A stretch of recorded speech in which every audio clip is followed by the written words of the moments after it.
Cada hongo que hemos visto tiene su grupo etario de, ¿no?, su población de riesgo, ¿no? En el caso de criptococo, pacientes con VIH, ¿no?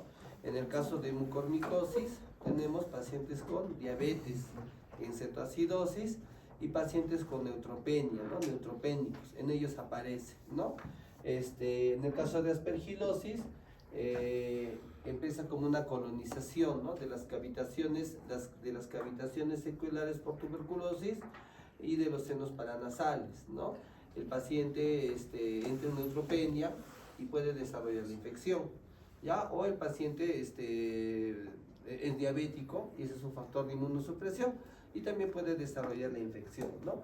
Pero el que tiene más factores de riesgo es cándida, ¿ya? Porque se han visto ahí en los factores de riesgo, pueden ver que esta relación queda corta. Había una diapositiva, en esta ponlo nomás, en endógenos. Ya, entonces, tenemos, había un libro, había una tablita, ya no importa. No es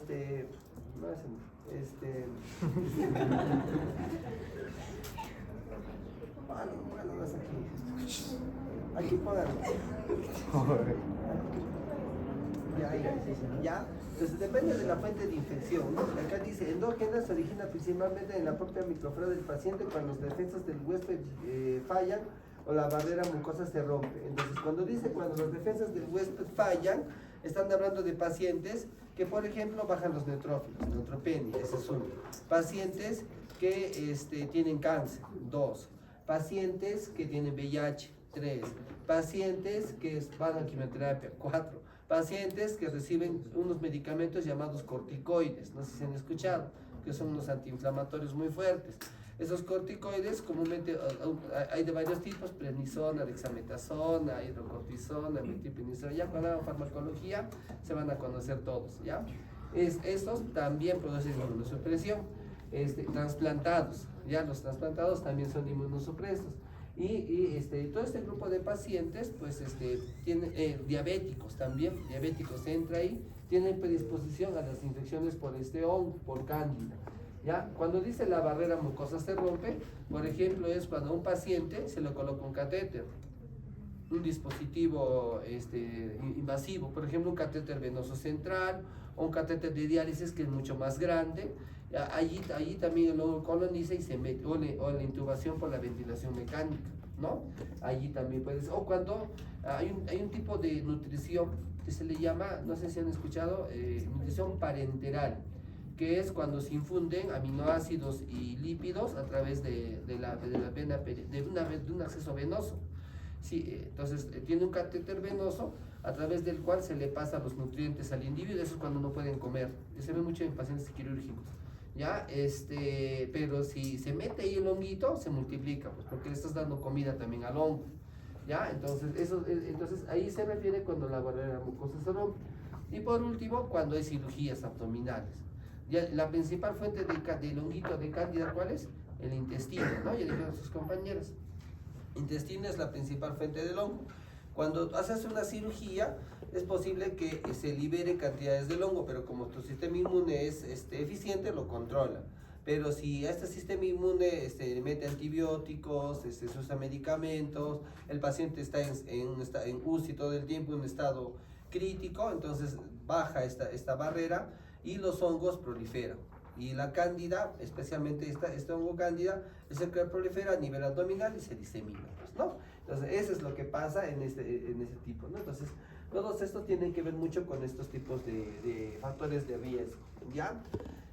Con respecto a la parte epidemiológica, creo que estaba bien claro, ¿no? Si se entiende, ¿no? Que la mortalidad es alta, ¿no? Una cosa importante, creo que no sé si lo han mencionado, ustedes saben que cándida tiene muchas especies, ¿no? Pero la principal, ¿cuál es? Albicans, ¿no? Ya. La distribución de las especies de cándida no es igual en el tipo de infección. En las infecciones de cavidad oral, ¿cuál predomina más? ¿Qué tipo de cándida predomina más? ¿Cuál especie? La brata, albicans, ¿Cuál predomina más? Chicas.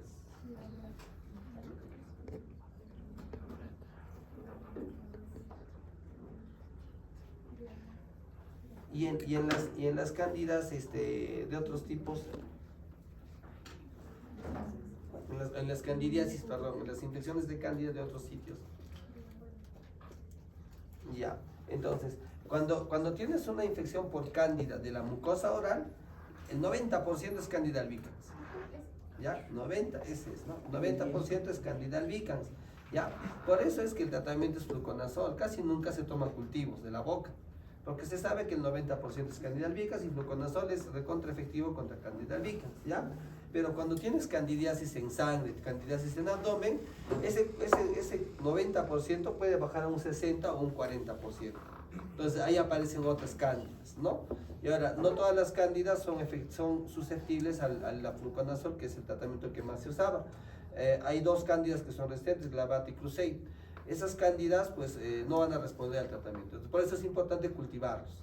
Se toman las muestras de sangre, del pulmón, o si tiene absceso, del riñón, de donde tenga la infección, se toma el cultivo para saber si es o no la Candida albicans, ¿no? Esa es la diferencia. Entonces no se olviden, por eso que cuando es de la boca, fluconazol, ya está. Pero cuando es de otras partes, sí hay que hacer más investigaciones. Obviamente se le va a dar el fluconazol, o si tienes otro antibiótico, cuando hagamos infectología hay de primera, de segunda, tercera línea, ¿no? Eso ya se ve después. Pero para que sepan que el porcentaje de albicans va bajando cuando la infección es sistémica, ¿ya? Es sistémica, ¿no? Entonces eso. Ahora, con respecto a los síndromes clínicos, está muy bien la división, me parece muy buena. Acá está también, ¿no? Bien explicado los diferentes tipos de candidiasis, ¿no? Y con esto ya para que no se olviden, ¿no? Entonces, las candidiasis superficiales generalmente vemos mucho en VIH, ¿ya? Niños pequeños, ¿no? Los extremos de la vida también son susceptibles a las infecciones por cándida. Pues los niños pequeños desarrollan infecciones por cándida y los mayorcitos, nuestros abuelitos, también tienen muguedo oral, tienen honguitos en las uñas. Hay personas que han venido por candidiasis esofágica, pero no son VIH, ¿no? Entonces ellos también, ¿no? En VIH también se ve pues algunas de estas lesiones, ¿no? La candidiasis oral es muy frecuente en pacientes con VIH, pero esta candidiasis oral puede llegar a orofaringe y esófago, ¿no? Por ejemplo, ¿no? Onicomicosis también se ve mucho en inmunosuprimidos, ¿no? Ahora, el problema viene con las candidiasis invasivas, ¿no? Que son las formas profundas, cuando se infectan los tejidos o los órganos profundos del organismo, ¿no? Ya sus compañeros le han expuesto bastante bien, se entiende muy bien la fisiopatología de cada una de ellas, ya, pero todos están asociados a factores de inmunosupresión, ¿no? Entonces, eso es lo que tengo. Lo que quería preguntar era, ¿qué significa este cuadro? Esta figura de los honguitos con colores.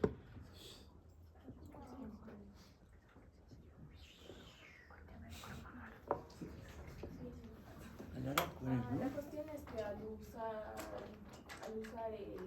el cultivo, el Cromagar cándida, algunas de estas especies van a generar colonias de distintos colores y ahí se ven los colores que genera según la especie. Ya, no, está bien, ¿no? El Cromagar es una técnica que es muy buena porque detecta rápidamente el tipo de cándida por el color, ya, y es más rápida que el cultivo, por eso es que se emplea. Ya, entonces, no, por ejemplo, la más común Candida albicans, ¿no? Que es media celeste, ¿no? Y de Crusade y la bata son las de rojo, ¿no? Por ejemplo, ¿no? Cuando son lesiones de la boca, las candidiasis superficiales, generalmente no necesitas hacer cultivo, lo único que tienes que hacer es un KOH, un raspado, para ver la cándida. En cambio, cuando son lesiones profundas, sí tienes que hacer cultivos, biopsias, todo lo que puedas hacer para sacar la muestra a tu paciente, lo tienes que hacer, ¿ya? Y hay que se emplea cultivos, biopsias con tinciones, ¿no? De plata, ¿no? Que dijimos que las de plata son muy buenas para los hongos, ¿no? Pruebas de tubo germinativo, ¿no? Y hasta PCR se puede hacer, ¿no? Entonces, eso es para mencionarles, ¿no? Creo que con respecto a Cándida, creo que ya está casi todo. Con respecto a Aspergillus, las formas clínicas de Aspergillus, nomás para que se acuerden, se dividen en las formas pulmonares y hay formas diseminadas, ¿no? Las pulmonares son las que, la parte de fisiopatología está bien descrito, ¿no? Esa parte ya no estamos repetirlo, ¿ya? Entonces, tenemos pues la aspergilosis broncopulmonar alérgica, que es un asma, ¿no? Que tiene varios factores, tiene unos criterios específicos, ¿no? Que aquí están mencionados, claro, no, el curso no es de clínica, pero para que tengan en cuenta, los pacientes asmáticos tienen pues hiperosinofilia, ¿ya? Desarrollan infiltrados pulmonares a veces, bronquiectasias, ¿no?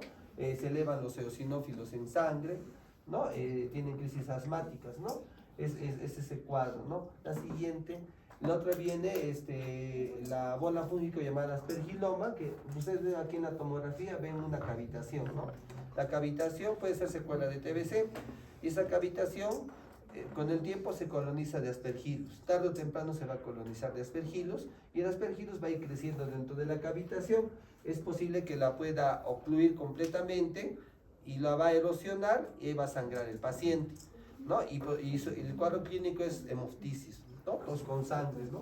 Eso es lo que pasa, ¿no? Aquí se ven las broncofiloscopías, como se ven, ¿no? Eso. A veces, cuando el paciente es muy inmunosuprimido, se queda una neumonía por ese hongo, ¿ya? También hay otras formas más, pero bueno, acá podemos ver, los libros son chiquitos, aspergilosis invasiva pulmonar, ¿no? Es cuando el hongo invade directamente el parénquima pulmonar y se mete a los vasos sanguíneos y se disemina por el torrente sanguíneo. Esta forma de candidiasis invasiva solo se ve en neutropénicos, no se ve mucho en población en general. En cambio, las otras sí se ve en los pacientes con secuelas de TBC, por ejemplo, ¿no? Entonces, esto se ve en pacientes neutropénicos, ¿ya? Y dice, ¿no? Trasplantes, quimioterapia, corticoides, ¿ya? No se olviden. Y la aspergilosis diseminada es lo mismo, solo que el hongo ya está en sangre y se está diseminando a todos los tejidos. Entonces, ahí vas a ver manifestaciones extrapulmonares, ¿no? Ya, esto que ven aquí es el absceso por el aspergillus, ¿ya? Y lo que ven acá es una invasión del hongo. Esto es estructuras de negro, son las hifas que se están metiendo dentro de los vasos sanguíneos, dentro del tejido. Y eso hace el diagnóstico de aspergilosis diseminada. Es una forma invasiva, ¿no? Del honguito. Esto también son interesantes, aspergilosis cutánea, esto es más interesante, miren. Hay casos en los cuales la aspergilosis puede ser un hongo que solo está en el seno paranasal y solo puede estar ahí varios años y no te molesta. O te molesta un poco, ¿no? Y dice, no, me duele un poco acá la cara, se me hincha y sale un poco del moco con sangre. Pero eso, toman antibióticos y un poco que se controla. Pero hay algo, no sé qué pasa, que algunas veces ese hongo se vuelve agresivo y el aspergillus empieza a destruir el seno paranasal y se puede meter a la órbita y luego invadir el cerebro, ¿ya? En el hospital hemos tenido algunos casos de pacientes con sinusitis, inicialmente por aspergillus, y que posteriormente perdieron la vista, ¿no? Porque el hongo invadió el nervio óptico, ya se expandió, ¿no? Y el caso más grave es cuando invade el parénquima cerebral, ¿no? Estos son abscesos por aspergillus, ¿no? Es por invasión. Por ejemplo, acá ven, acá ya no hay seno paranasal, ¿no? Mira, todo esto está tomado por el hongo, ¿ven? No, eso se ve en diabéticos, ¿ya? Así que eso se ve mucho en diabéticos, ¿ya? La siguiente, la endocarditis, ya son infecciones graves, eso sí es cierto. Y para el diagnóstico, ¿cómo? Ya la clínica es importante, pero no a veces no es mandatorio. Lo importante es saber el tipo de paciente, ¿no? Si es neutropénico, sospechas en el honguito.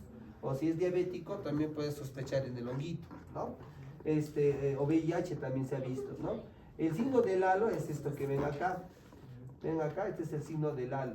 Ya es como un algodón. Es un nódulo que el borde no está definido, que parece como un vidrio deslustado que poco a poco se va atenuando en la periferia, ¿no? Este es el signo del halo. En el laboratorio tienes el cultivo, la histología y el galactomanano. El galactomanano es una prueba muy buena, es un antígeno, ¿ya? Que se dosa para detectar candidiasis. Se utiliza mucho para la candidiasis invasiva, ¿ya? Para la forma grave. Incluso es predictiva. ¿Qué significa que sea predictiva? El paciente puede estar con un poco de fiebre o malestar, y tú le haces el galactomanano y si sale positivo ya es casi diagnóstico de enfermedad invasiva. No necesitas la tomografía, porque antes usaba mucho la tomografía para predecir eso. y con el galactomanano ya se da tratamiento, ¿no? Entonces eso se llama tratamiento anticipado, te anticipas a la infección, porque ya se sabe que correlaciona, si galactomanano positivo, a los días nomás te va a hacer la enfermedad invasiva. Entonces por eso es interesante esto del galactomanano, ¿no? La PCR te ayuda mucho, ¿qué más? Cuando son pruebas de esputo tienes que tener cuidado porque pueden ser colonizaciones, ¿no? En esa parte. Con criptococo creo que también está bien, está claro la explicación. Lo único que hay que diferenciar nomás es, a ver, solo para explicar esta parte. Esta es una lámina de la prueba de tinta china, ¿ya? La tinta china es una técnica que se utiliza generalmente para criptococo en líquido cefalorraquídeo, ¿ya? Tú le echas unas gotas de tinta china al centrifugado de líquido, ¿ya? Y lo que se ve es esto, ¿ya? ¿Qué es lo que, ya, ¿qué es lo que se ve? Lo que se ve es que el campo microscópico todo se tiñe de color oscuro, pero el hongo no. Entonces lo que se ve acá es estas estructuras que parece que fueran brillantes son los hongos. Y aquí se ve clarito la pared del hongo, ¿no? O mejor dicho, la cápsula. Se ve clarito acá la cápsula. Ahora miren, hay honguitos con cápsula chiquita y hay honguitos con cápsula grande, ¿ya? Eso a veces hace que la prueba no sea tan buena. ¿Por qué? Porque cuando el honguito tiene una cápsula chiquita se puede pintar y se desaparece, ¿no? Ya. No se olviden en criptococo los factores de riesgo, ¿no? Los factores de virulencia. La cápsula, la melanina, que son los dos más importantes. Ya, no se olviden, la cápsula y la melanina. ¿Ya? ¿No? Y ¿cómo se adquiere? Por inhalación, ¿no? Clásicamente por inhalar, ¿qué?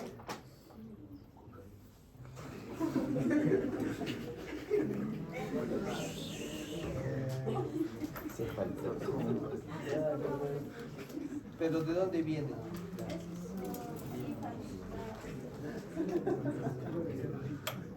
O sea, ¿a qué se tiene que exponer el paciente para que adquiera el hongo? Ajá, a las heces de las aves, de las palomas, esos tienen alto contenido. A ver, por favor, contenido de nitrógeno, y el nitrógeno es alimento para los hongos. Ya, entonces por eso, ten cuidado si tienes muchas palomas viven en tu casa y a veces pasa que en las ventanas amanece todo lleno de secación de las palomas, ¿no? Y hay otra forma de adquisición, ¿no? ¿Por qué? Por contacto con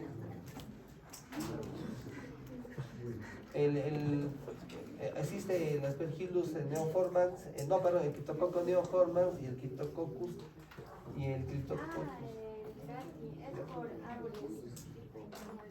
de eucalipto, ¿no? Que el eucalipto también almacena, puede almacenar las conidias, ¿no? Del hongo, ¿no? O los propágulos que menciona su compañero, ¿ya?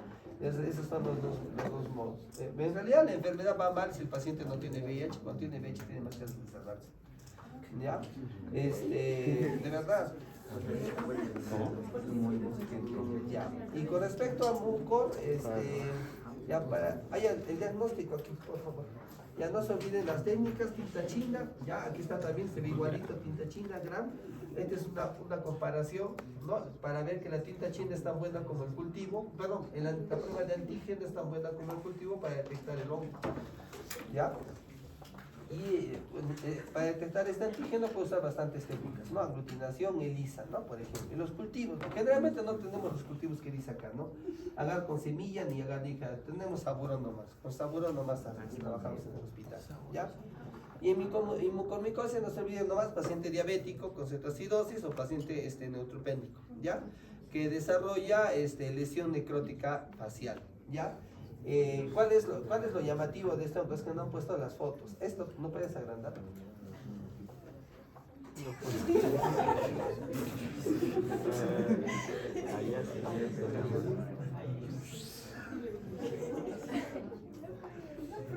Ya.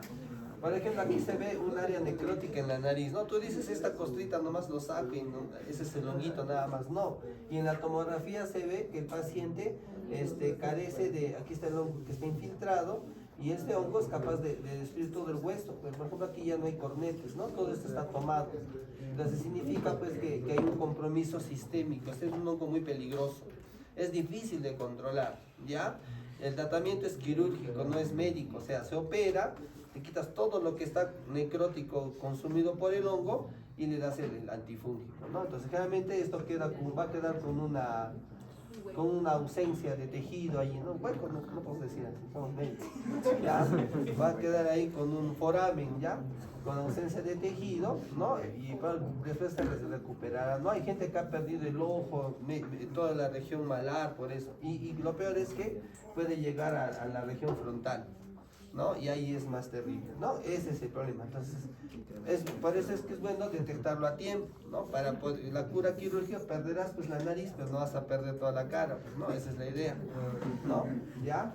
Entonces, eso es, ¿no? Y el diagnóstico es cultivo y biopsia. Ya chicos, está bien.